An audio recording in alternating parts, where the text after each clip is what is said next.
What is going on, guys? It is Thomas Shaw here and welcome back to episode 10 of Middlesbrough Career Mode. And if you remember in the last episode, in episode 9, we managed to record a very nice 2-0 home victory versus Stoke City, which was a very good game indeed. It got us back to winning ways after our 3 draws in a row. But in this episode, we're going to be playing against Chelsea at Stamford Bridge. One of the hardest games that we're going to be facing all season, of course, away from home against a team like Chelsea. They're in 5th in the table. If we go back to the table, yeah, as you can see, look, they are in 5th in the table on 14 points. We're 2nd in the table on 18 points.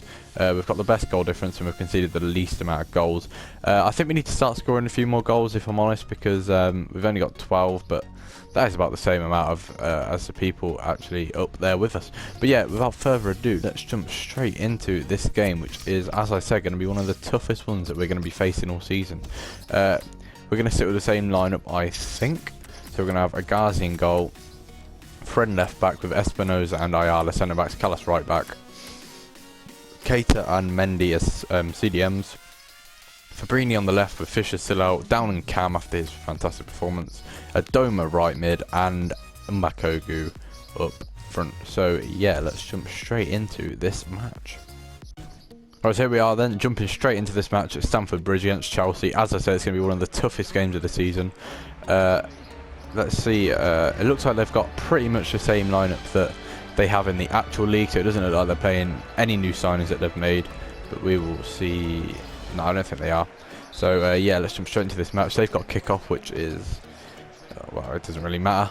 But in this episode, what I wanted to talk about was Nobby Keita could have got through, but unfortunately he couldn't get on the end of that ball. But in this episode, what I wanted to talk about was England in the Euros, because obviously in the last episode I talked about the Euros on a whole, but we can play for that. What a ball! Oh my god, can he? Oh, I've messed that up, haven't I? No, I haven't. What a goal! What a start! Oh, I thought I messed it up when I tried to cut back inside, but obviously not. And Mbakogu there, fantastic! What a ball it was through by, I think it was Fabrini actually. What a ball that is! That completely split the defence, and then I cut back inside, and I thought I'd mess it up when I cut back inside because, well, it just makes it harder for yourself because you're facing against more defenders. But it was a fantastic curling finish by Mbakogu again. What a signing he is! 3.5 million. I could not recommend him enough. But yeah, as I said, what I'm going to be talking about in this episode is England in the Euros, because in the last episode I talked about the Euros on a whole and like the Portugal-Croatia game and how boring it was and how boring the tournament is because of the third place team. But of course today is Monday and England are playing Iceland tonight, and personally I think that's going to be a very, very difficult game because, well, they have a really, really small population, but that doesn't actually mean anything in football because it's just who you actually have on the pitch, and they've got a fantastic team that are all together, and the passion that they've got for their team. I mean, I don't know if any of you saw the video of the mad, oh, I accidentally pressed the wrong button there, but the mad Icelandic commentator when they scored against Austria, which sent them through.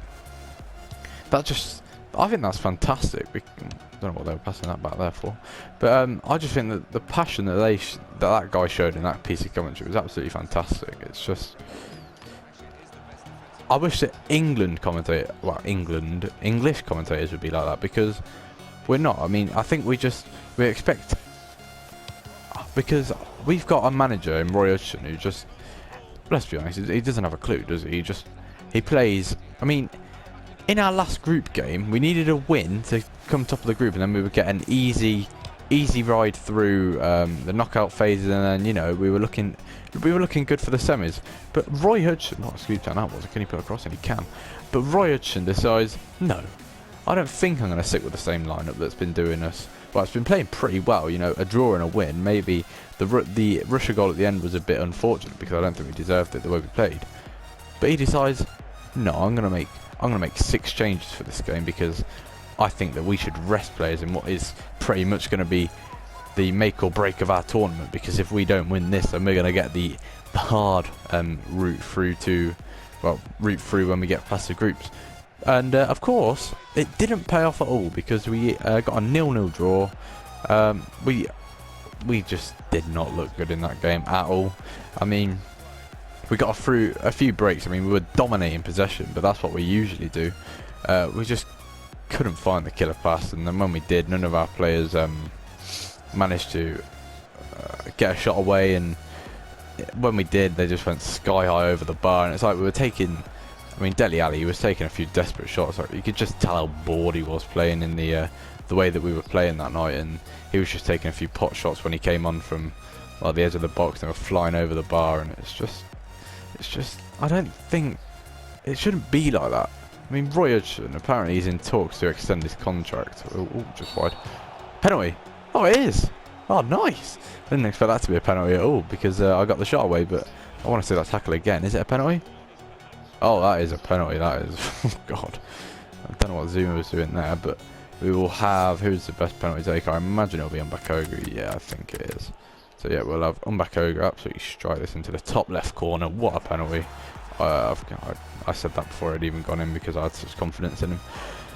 But 6 changes going into the most important game of the tournament so far for England, and it's just he does not have a clue. And he's in talks to extend his contract. I have no idea how.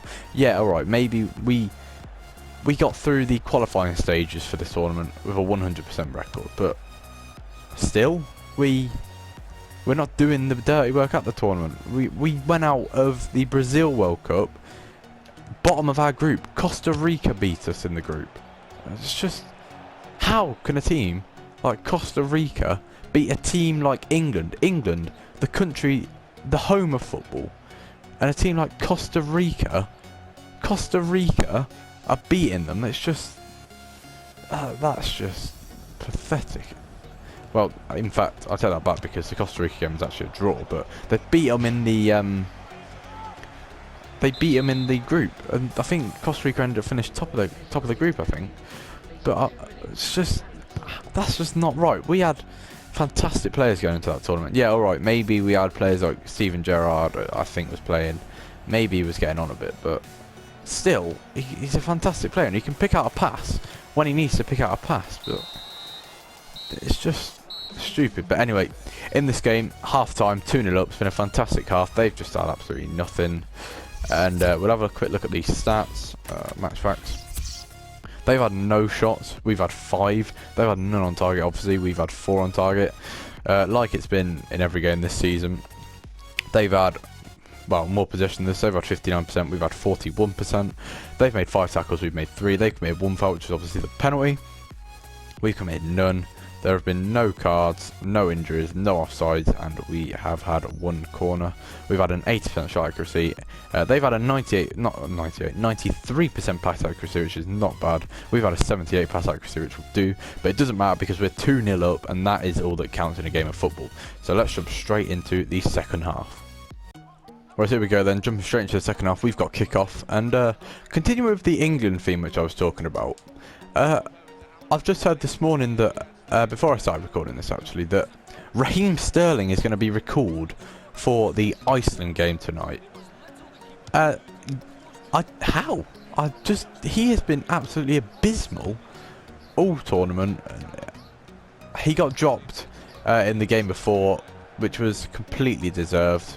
But I mean, 6 players got dropped, but how on earth he has been recalled? I mean, you know you're doing bad when England fans at home in England have made a Just Giving page to fund you a flight home.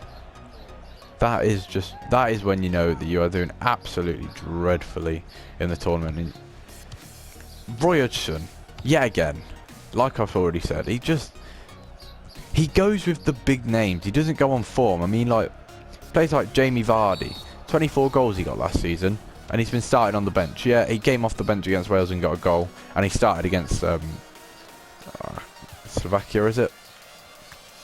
But he started on the bench in the Russia game, and when we were 1-0 up from Eric Dyer's fantastic free kick, I was trying to dub me in there. But when we went 1-0 up from Eric Dyer's free kick, we were all over them. We were all over them. They weren't having a shot. They weren't having anything. So we went 1-0 up, and instead of continuing the pressure, because they have, oh, that is unfortunate. What a cross by a dome, but it just went straight enough Kurt Zuma, and we are 3-0 up away at Chelsea. But that is unfortunate. They've made a sub as well. Let's see who they've brought on before I continue talking about the England game. They've brought on Garrett. They've brought on a defender. They're 3-0 down and they've just brought on a defender.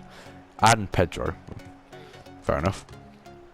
But as I was saying, the Russia game, they weren't having a shot. They were struggling to cope with us.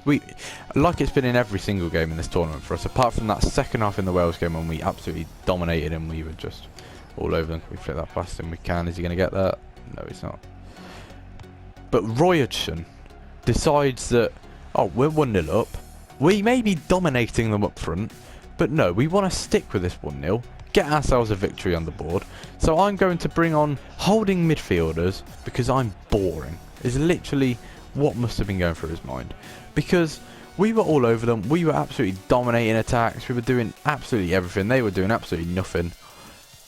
But he brought them on, and that literally invited them to just run at us and run at us and run at us. And in the end, it came from a corner which wasn't actually the best corner, but it was whipped in. It came to a guy on the edge of the box, I believe, who had a shot, and then it ended up alright, long story short, it ended up in the air, and a Russian guy got his head to it, a looping header over Joe Hart. Are they going to get a goal here? I believe they are. What a save by Agazi. I think it took a deflection as well off Ayala, but how he managed to, let's have a look at that again. Did it come off Ayala? It did, and then Agazi there managed to get a strong hand to that.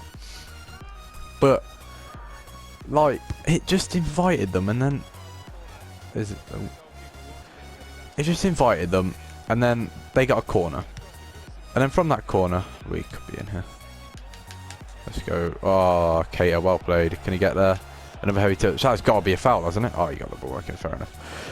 But it just invited them onto us. They got a corner, whipped in. It got to the edge of the box, and then stuff happened, and then it ended up in the air, and their player managed to get a looping header over Joe Hart. It was just pathetic as an England fan, because we've been dominating them so much. They'd hardly had a look in, but then out of absolutely nowhere, they got an attack away, and it was just, I'm going to make some changes here just to waste some more time. We're going to bring off Downing for Ledbetter, why not? Give him a game, and then we'll bring on Stuani here, and we'll bring on Clayton there. But it was just, it was annoying. It was frustrating because of how well we've been playing. Well, I wouldn't say well, but the way that we've been completely dominating the game, and then they got, oh, I just can't put that into words. It was pathetic. Yeah, we'll just see out the rest of this game. Mendy on the ball now. Can he get anything? Oh, well played. Can he find Ledbetter? He can. Can he have a shot? Oh, just wide, but that'll be a corner ball. I thought that was going in. But fortunately then they managed to get a lucky deflection, and we'll see a replay again, will we? Yes, we will. That was going wide anyway. Maybe the deflection was going to take it in, but Mendy here will swing in the corner himself. Decent ball in. Can we get a head on it? We can. Can we keep it alive? We can't. And now Zuma will bring it away. This looks like it's going to be a very oh, they could be in here though. This looks like it's going to be a convincing 3-0 victory, and it is, away at Chelsea, a 3-0 victory. What a performance that was by our team. Absolutely fantastic. We deserved it. They hardly had any look in. We had most of the shots. I don't even know if they ended up having a shot. They had one shot, one on target. We had 7-4 on target. They had 55% possession. We had 45% possession, but that doesn't matter because it's to be expected. They committed 3 fouls. We committed none. They had 2 corners. We had 3. They had a 100% shot accuracy, but obviously they only had 1 shot. We had a 57% shot accuracy, but it doesn't matter because we got 3 goals and they got none. And also they had a 90% pass accuracy. We had a 79% pass accuracy, which is not bad indeed. But anyway, this is going to bring the end of this episode. I hope you have enjoyed. Make sure you're smashing a like if you have enjoyed. Make sure you're subscribing because obviously this is a daily series. Make sure that you are telling your mates about the channel so that they know about the daily series. And I will see you all in the next episode, which will be tomorrow. So I will see you then.